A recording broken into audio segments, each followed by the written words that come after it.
आज हम बात करेंगे बिहार की उस विधानसभा सीट की जो हर चुनाव में एक नया इतिहास लिखती है।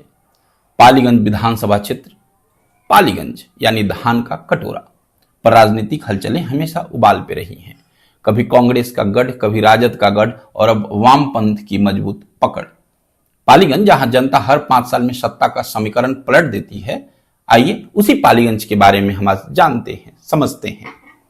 नमस्कार, मैं सुमित नंदन सिंह और आप देख रहे हैं स्क्रिप्ट राइटर का रोजाना का शो मगधी। पटना जिले के दक्षिण पश्चिम हिस्से में बसा पालीगंज गंगा की उपजाऊ धरती पर फैला एक ग्रामीण कृषि प्रधान इलाका। धान की खेती यहाँ की पहचान है, इसी कारण इसे कहा जाता है धान का कटोरा। लेकिन इस कटोरे की मिट्टी में सिर्फ धान ही नहीं अपितु राजनीति की गहरी जड़ें भी बोई गई हैं। पालीगंज पाटलिपुत्र लोकसभा क्षेत्र के अंतर्गत आता है और इसकी राजनीतिक गर्माहट का असर अक्सर पूरे पटना जिले की राजनीति पर दिखाई पड़ता है। अब बात करते हैं इसकी ऐतिहासिक पृष्ठभूमि की। पालीगंज की राजनीति का इतिहास उतना ही पुराना है जितना बिहार की लोकतांत्रिक परंपरा। 1951 में जब बिहार पहला विधानसभा चुनाव देखा, तब कांग्रेस के राम लखन सिंह यादव इस सीट से विजयी हुए।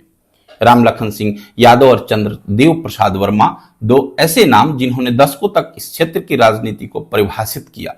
एक तरफ कांग्रेस की नीतियां, दूसरी तरफ सोशलिस्ट आंदोलन की लहर। दोनों नेताओं ने बारी बारी से 5-5 बार जीत दर्ज की, यानी सीट पर कभी समाजवाद का ध्वज फहराई गई तो कभी कांग्रेस का हाथ बुलंद रहा। लेकिन वक्त बदला। 1990 के बाद कांग्रेस का जादू फीका पड़ा और पालीगंज की राजनीति ने करवट ली। यहां सत्ता की ताज कभी बीजेपी के सिर सजा तो कभी आरजेडी और कभी वामपंथ दलों ने लाल झंडा गाड़ा। अब बात करते हैं यहां की हालिया राजनीतिक घटनाक्रम पे।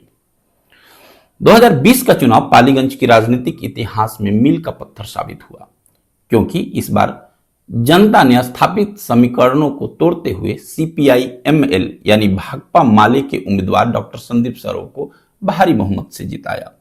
उन्होंने जदयू के जयवर्धन यादव उर्फ बच्चा यादव के 30,915 वोटों के बड़े अंतर से हराया। संदीप सौरभ को मिले कुल 67,970 वोट, जबकि बच्चा यादव को केवल 37,002 वोट पर ही संतोष करना पड़ा। यह जीत सिर्फ एक जीत नहीं, उम्मीदवार की भी जीत नहीं, यह वामपंथ विचारधारा को पुनः वापसी थी, जिसने दिखाया कि जनता अब मुद्दों पर वोट दे रही है, जाति पर नहीं।